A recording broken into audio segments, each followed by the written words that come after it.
Hello friends, welcome to my channel. Friends, AP triple IT 2025కి సంబంధించి good news update అయితే వచ్చింది. అదేంటంటే మెరిట్ లిస్ట్ అనేది ఈ నెలలోనే, అంటే 20 లోపలే, ఈ 4-5 రోజుల లోపలే అయితే మీకైతే మెరిట్ లిస్ట్ అయితే రిలీజ్ చేయబోతున్నారు ఫ్రెండ్స్. నిన్న అయితే అధికారికంగా అయితే ప్రకటించారు 20 లోపల కంపల్సరీ ఇస్తామనేసి.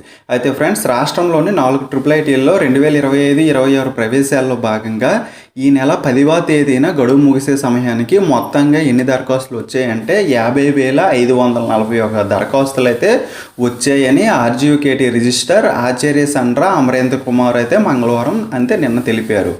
గత నెల 20తోనే దరఖాస్తులు ముగిసినప్పటికీ ప్రభుత్వ ఆదేశాల మేరకు జూన్ 10 వరకు అయితే గడువు పొడిగించారు.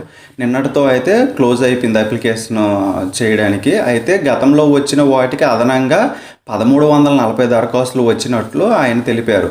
అభ్యర్థుల ఎంపిక జాబితాను ఈ నెల 20 లోపలైతే కంపల్సరీ అయితే విడుదల చేస్తామని తెలియజేశారు.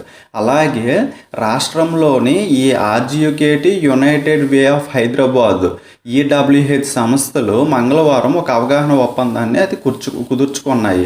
ఈ ఒప్పందం ప్రకారం ఏంటంటే పరిశ్రమ అవసరాలకు అనుగుణంగా విద్యార్థులను సిద్ధం చేయడానికి, వారికి సాఫ్ట్ స్కిల్స్ అనేవి అందించడానికి అయితే అవగాహన ఒప్పందం అయితే చేసుకున్నాయి. Soft skills, arithmetic aptitude, logical రీజనింగ్లో ఉచితంగా అయితే శిక్షణ అయితే వీళ్ళు ఇవ్వనున్నారు. దీనివల్ల విద్యార్థుల యొక్క స్కిల్స్ అనేది ఇంప్రూవ్ అయ్యి వేరే కంపెనీ ప్లేస్మెంట్స్లో ఇవైతే చాలా యూజ్ అవుతాయి. దీనికోసం అయితే నిన్న అయితే అవగాహన ఒప్పందం అయితే చేసుకున్నారు. తర్వాత ఆర్టిఫిషియల్ ఇంటెలిజెన్స్, మిషన్ లెర్నింగ్ రంగాల్లో విద్యార్థులకు ఇంటర్న్షిప్ ఉద్యోగ అవకాశాలు కల్పించేందుకు పూర్తి సహకారం అందిస్తామని ఈడబ్ల్యూహెచ్ సంస్థ మేనేజర్ రేఖా శ్రీనివాసన్ అయితే నిన్న తెలిపారు. ఆర్జీయూకేటీ రిజిస్టర్ ఆచార్య సండ్ర అమరేంద్ర కుమార్ మాట్లాడుతూ ఈ సంస్థ ప్రోత్సాహకంతో ఈ విద్యా సంవత్సరం నుంచే విద్యార్థులకు ఉద్యోగ అవకాశాలు వస్తాయని తెలిపారు. Okay friends, thank you.